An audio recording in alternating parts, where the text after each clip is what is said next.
बंधू भगिनींनो, माझे विद्यागुरु, साधनेतले गुरु आणि माझ्या आयुष्याची जडणघडण करणारे शिल्पकार नाना. त्यांचं खरं नाव आहे मीमांसा तीर्थ पंडित श्रीपाद शास्त्री किंजवडेकर. नात्यानं ते माझे मामा, आईचे धाकटे भाऊ आणि साधनेच्या क्षेत्रात ते माझे गुरु. बरेच वर्ष त्यांची आमची भेट नव्हती, पण लहानपणी आम्हाला माहिती होतं की ते रुया कॉलेजमध्ये संस्कृतचे शास्त्री म्हणून त्यांची नेमणूक झाली होती. वयाच्या 9व्या वर्षी त्यांनी घर सोडलं, पुण्याला होते आणि इचलकरंजीला पाठशाळा होती. त्या पाठशाळेमध्ये माझे वडील वैयाकरणी पंडित विष्णुशास्त्री पणशीकर उर्फ बाळाभाऊ किंवा बाळशास्त्री हे मुख्याध्यापक होते. त्यांच्याकडे तो शिकायला गेला, माझा मामा म्हणजे श्रीपाद शास्त्री. आणि तिथे त्यांनी वर्षभर तरी मला वाटतं आमच्या वडिलांकडे म्हणजे भाऊंकडे थोडंसं शिक्षण घेतलं व्याकरणाचं. आणि काय वाटतं कोण जाणे, पहिल्यापासून तीव्र बुद्धिमत्ता आणि काहीतरी वेगळं जगण्याची एक पहिल्यापासून प्रेरणा. त्यामुळे इचलकरंजीहून श्रीपाद शास्त्री म्हैसूरला गेले, बेंगलोरला गेले, बेंगलोरहून म्हैसूरला गेले आणि तिथे विरूपाक्ष शास्त्रींचे पट्टशिष्य होते. त्यांच्या घरी जाऊन ते राहिले आणि त्यांच्याकडे त्यांनी अध्ययन केलं. जवळजवळ माझ्या माहितीप्रमाणे 5-7 वर्ष तरी त्यांच्याकडे राहिले असावेत, तपशील एवढा मला माहीत नाही. परंतु त्यांच्याकडे त्यांनी मीमांसा शास्त्राचा अभ्यास केला.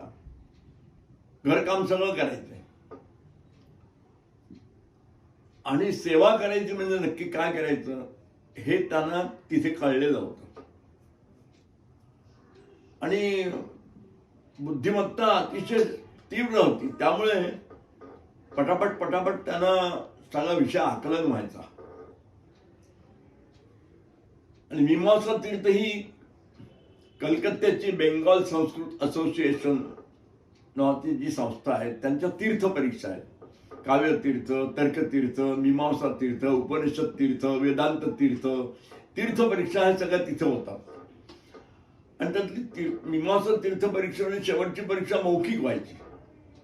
म्हणजे आधी जरी तुम्ही प्रश्नपत्रिका उत्तर सोडवलेल्या असल्या तरी शेवटी तोंडी परीक्षा व्हायची. आणि तोंडी परीक्षेत उत्तीर्ण झाला तर तुम्हाला पदवी मिळायची. म्हणजे पदवी सुखासुखी मिळत नव्हती, सहजगत्या मिळण्याचा विषय नव्हता तो. तर ह्यांची बुद्धिमत्ता अशी तीव्र होती, म्हणजे हे उगजतच बुद्धी घेऊन आलेले होते, बुद्धी प्रतिभा. तर ह्याला जो ह्यांची जी प्रश्नपत्रिका होती मीमांसेची, त्या शेवटची परीक्षा, त्या संपूर्ण प्रश्नपत्रिकेचं उत्तर त्यांनी संपूर्ण उत्तरपत्रिकेमध्ये श्लोकबद्ध लिहिलेलं. सर्व प्रश्नांची उत्तरं ते श्लोकातच दिली. अनुत्ती घेऊन प्रश्न देत नाही. साधारणपणे गद्यामध्ये उत्तर द्यायची पद्धत असते, पण यांना गद्य कधी गरजच लागली नाही. संपूर्ण उत्तरपत्रिका, मला वाटतं हे एकमेव परीक्षार्थी असावेत. श्लोक करता येणं कठीण, छंदात बसवणं कठीण, तदनुरूप शब्द आठवणं कठीण, आणि तरी त्यांनी अशा पद्धतीने अनुत्तर होण्याचा प्रश्नच नव्हता. पण ते उत्तीर्णच झाले. मौखिक परीक्षेत काय विचारणार त्यांना. आणि ते उत्तीर्ण झाल्यानंतर ते पुण्याला आले. मीमांसा तीर्थ, त्याला आपल्या त्या पदवीचा अतिशय अभिमान असायचा. मला दिलेलं नाही, मी घेतलेले असं म्हणायचं. हा, मेहरबानी केलेली नाही, मी मिळवले असं नाही म्हणायचं. त्यांना फार अभिमान असायचा. मीमांसा तीर्थ झाल्याशिवाय ते हे करत नसत. आणि अभिमान वाटण्याजोगीच परिस्थिती होती. त्याच्या तोडीचा विद्यार्थीच नाही असं म्हटलं तरी चाललं. आणि गुरुची कृपा घेऊन ते आले. आणि ते पुण्यात आल्यानंतर अतिशय बुद्धिमान, पुढे काय करायचं वगैरे असं काहीतरी असणार. पण त्यावेळेला पुणे विद्यापीठाचे संस्थापक बॅरिस्टर M.R. जयकर हे पुण्यात होते. आणि किंजवडेकर कुटुंबाबद्दल आणि घराण्याबद्दल एक तऱ्हेचा धबधबा होता शास्त्री घराण्याचा. आणि त्यांना कळलं की श्रीपाद शास्त्री होऊन आलेले आहेत. तर त्यांनी काय केलं असेल, त्यांनी रियाव कॉलेजला कळवलं की पुण्यामध्ये श्रीपाद शास्त्री आलेले आहेत, मीमांसा तीर्थ होऊन, त्यांची ताबडतोब नेमणूक करा. आणि त्यांनी त्यांना बोलवून घेतलं आणि शास्त्री म्हणून नेमणूक केली. ते मला मामा नेहमी सांगायचे, अर्ज केलेलं नाही म्हणाले. माझी नेमणूक झाली असं सांगितलं. आणि जयकरांनी माझी नेमणूक केली. जयकर हे फार मोठं नाव होतं. म्हणजे प्रतिष्ठेचं नाव म्हणण्यापेक्षा विद्वत क्षेत्रातलं ते मोठं नाव होतं. लोकमान्य टिळकांचे सहकारी होते. म्हणजे लोकमान्य टिळकांचा त्यानं सहवास लावला होता. आणि खूप मोठं नाव होतं. Barrister M.R. जयकर म्हणजे पुणे विद्यापीठाचे संस्थापकच होते, पहिले कुलगुरू ते. त्यांचा प्रचंड धनसंग्रह, आपला ग्रंथसंग्रह होता. तो सगळा ग्रंथसंग्रह त्यांनी पुणे विद्यापीठाला दिला. त्या जयकर ग्रंथालय नाव आहे त्याचं. अतिशय विद्वान होते, अतिशय हुशार होते. आणि एक आदर्श व्यक्तिमत्व आणि आकर्षक व्यक्तिमत्व म्हणतात तसं त्यांचं व्यक्तिमत्व होतं. बघितल्यानंतर माणसाला प्रसन्न वाटावं. मी त्याने बघितलं होतं. 2-3 वेळा त्यांना बघण्याचा योग आला होता. म्हणजे असंच ते व्यक्तिमत्व होतं. पाठारे प्रभू ज्ञातीमधलं ते मोठं नाव होतं. आणि आंतरराष्ट्रीय कीर्तीचे ग्रस्त होते. त्यांना खूप नाव होतं. C.D. देशमुखांना जसं नाव होतं तसं त्यांचं नाव होतं. त्यांनी नेमणूक केल्यामुळे नानांना फार अभिमान होता. काही झालं की अर्ज केलेलं नाही असं लगेच सांगायचं. म्हणजे माझी नेमणूक केलेली आहे याचा त्यांना अभिमान होता. आणि अगदी क्वचितच केस ना, कुठच्याही संस्थेमध्ये तुम्हाला अर्ज करावाच लागतो. तुम्ही कुणी किती मोठे असलात आणि कसले तर तुमची मागणी असावी लागते. हे मागणी केलीच नाही. त्यांनी बोलवून घेतलं. आणि त्यामुळे त्याला मला वाटतं वर्ष 1.5 वर्ष का किती काळ त्यांनी काम केलं मला माहीत नाही, पण तिथे ते होते. आणि त्यावेळेला माटुंग्याला जे लक्ष्मीनारायण बाग आहे, तुझं लग्न जिथे झालं त्या लक्ष्मीनारायण बागेत म्हणजे सभागृह आहे. आणि त्या सभागृहाच्या बाहेर 5-7 खोल्यांची ही होती व्यवस्था. त्यातल्या एका खोलीत ते राहत होते. तेव्हा तिथे मी त्यांना भेटायला गेलो होतो. म्हणजे मामाला भेटायला गेलो होतो. हा एवढा मोठा आहे वगैरे आहे की त्यावेळेला मला एवढं कल्पना नव्हती. पण का झालं कोण आणि त्यांनी त्याला काही ते फारसं मानवलं नसेल. कारण स्वतंत्र वृत्तीनं राहण्याचा त्याचा पिंड होता. कोणाचंही बंधनात राहणं वगैरे त्याच्या प्रकृतीला मानवणारं नव्हतं. एक तर तो कोणाला मानत नव्हता पहिली गोष्ट. त्यामुळे तो कोणाकडे राहणं आणि काम करणं ही गोष्ट अगदी कठीण होती. तर तिथून तो वसईला गेला. आणि वसईला त्याने एक साप्ताहिक काढलं. आणि वसईला गेलाय आम्हाला कळलं. तर मग मी आमची बहीण होती मोठी, चुलत बहीण, कुठे ठाकूरवाडला आम्ही राहत होतो, काळाराम मंदिर. तर तिथे आम्हाला कळलं की तो मामा वसईला आहे. त्याला भेटला म्हणून मी आणि बरुतेही गेलो होतो. तर तिथे असं लहानच्याच खोलीमध्ये तो होता. आणि मी तासभर थांबलो होतो. मोठा मुलगा अशोक होता तेव्हा बरोबर. आणि लहानची खोली होती. ती बघितल्यानंतर एवढं लक्षात आलं की परिस्थिती कठीण आहे असं माझ्या एवढं लक्षात आलं एकूण वातावरण. त्याही वेळेला माझं वय काही जास्ती नव्हतं, परंतु मला जे दिसलं त्याच्यावरनं मला एवढं लक्षात आलं की परिस्थिती याची फार गंभीर असावी. कारण नोकरी सोडल्यामुळे काय झालं, निश्चित उत्पन्नाची व्यवस्था नव्हती. त्यामुळे कसं करत असतील, काय करत असतील मला काही कल्पना नाही. पण मी 1 तास 2 तास थांबलो आणि आम्ही आलो परत. त्याच्यानंतर मग त्याची आमची भेट झालीच नाही. नंतर मग तिथून तो नर्मदेच्या तीरावर गेला. त्याच्या असं लक्षात आलं की काहीतरी आपण उत्कट साधना केली पाहिजे, तपश्चर्या केली पाहिजे, म्हणून तो तेही सोडून गेला. मग त्यांनी आपली पत्नी आणि लहान मुलं होती त्यांना माहेरी सोडले. त्यांच्या खारेपाटणला तिथे तुझं माहेर होतं मामीचं, तिथे त्यांना सोडलं आणि हा तपश्चर्या करण्याकरता म्हणून निघून गेला. आणि 15 वर्ष तो गायत्रीची पुरस्चरण करत होता. अतिशय प्रतिभासंपन्न, अतिशय उत्पन्न पंडित, अगम्य त्याला काही नव्हतं. पण जाईल तिथे व्याख्यानं व्हायची, जाईल तिथे तो 40 दिवसाचं, 8 दिवसाचं, वर्षाचं, 2 वर्षाचं असा बंधनात राहून तो पुरस्चरण करायचा गायत्रीचे. 15 वर्ष त्यांनी गायत्रीचे पुरस्चरण केले. आणि त्या काळामध्ये तो करत होता, पण त्याला तशी मनशांती नव्हती. त्याला गुरु कोणी भेटत नव्हता. तो खूप फिरला, म्हणजे काय 3/4 तरी भारत त्यांनी पालथा घातला. आणि सगळ्या ठिकाणी त्याचं स्वागत व्हायचं. आणि जाईल तिथे त्याला, तो खूप विद्वान असल्यामुळे त्याला खूप पुस्तकं, ग्रंथ मिळायचे. तर पेटाने भरून ग्रंथ होते त्याकडे. काय करायचं असा प्रश्न पडायचा. जाईल तिथे त्याला लोक व्याख्यान सांगायचे. मराठीमध्ये बोलायचा, संस्कृतमध्ये बोलायचा, सगळ्या भाषेत बोलायचा. पण मुख्य उद्दिष्ट काय, काहीतरी पुरस्चरण करणं एवढंच उद्दिष्ट. सतत फिरायचा. कितीतरी प्रकारानं त्यांनी गायत्री, काय तो मीमांसक असल्यामुळे साधना कशी करावी याबाबतीत तो फार दक्ष होता.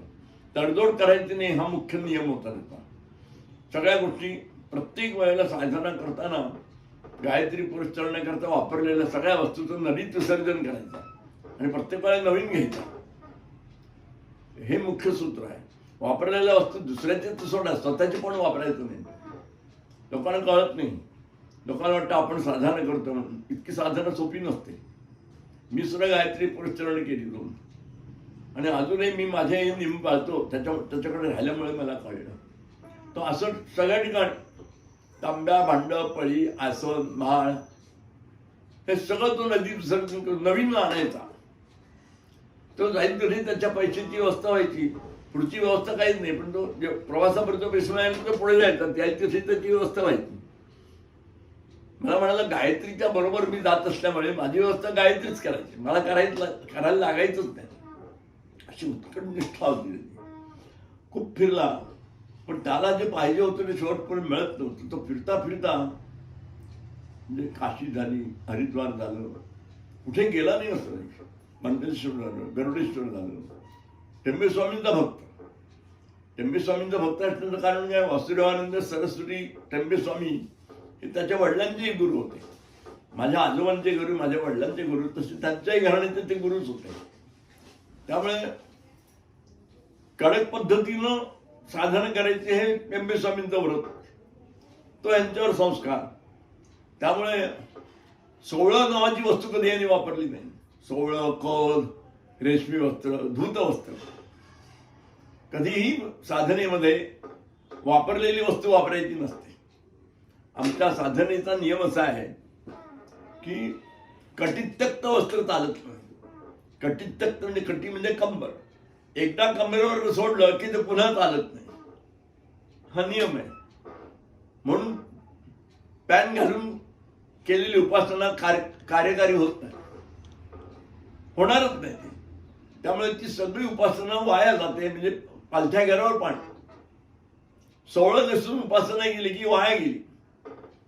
16 केव्हा चालेल, दररोज धुतलेलं असेल तर चालेल. पण आमच्या पुरोहित वर्गाला माहिती नसतं आणि जे यापेक्षा विषयावर बोलतात त्यांनाही माहिती नसतं. इकडे आनंद, तिकडे आनंद, काहीही परिणाम होत नाही. माणसं आहेत तिथेच राहतात आणि पुन्हा या मस्तीमध्ये राहतात आपण आणि साधना करतो. हा आणखीन एक मूर्खपणा. असं होत नाही. मी इतके वर्ष साधना करतोय त्याला मी साधारण म्हणणार नाही, पण जे करतोय ते अत्यंत नियमानुसारच करतोय. मी कधी दुसऱ्याची वस्तू वापरली नाही. फळी भांड असं नसेल तर मी वापरतच नाही. तर दौऱ्यावर असतो तेव्हा काय करायचं, उभ्याने करतो, पण दुसऱ्याची वस्तू घ्यायची नाही. कोणतीच कामाला एरवी सुद्धा लौकिक व्यवहारात सुद्धा दुसऱ्यांच्या वस्तू वापरायच्या नसतात. जितक्या तुम्ही दुसऱ्यांच्या वस्तू वापरणार आहात तितक्या ठिकाणी तुमचा शक्तीचा क्षय आहे. हो, साधनेच्या बाबतीत फार महत्वाचं आहे. तुम्हाला साधना करायची आहे की नाही हे आधी ठरलं पाहिजे आणि साधना करायची असेल तर कशा पद्धतीने हे तुम्हाला कळलं पाहिजे. आपण जे काही करतो त्याला आपण साधना म्हणतो. ती साधना नसते. साधना स मधलं साधनातला स सुद्धा नसतो. आनंद, धनाचा आनंद असतो, बाकी काही अर्थ नाही.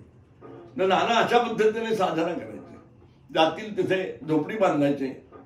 जर चांगली सोय झाली नाही तर स्वतःच्या हाताने झोपडी बांधायची, स्वतःच्या हाताने भांडी घासायची, म्हणून स्वतः सगळं करायचं.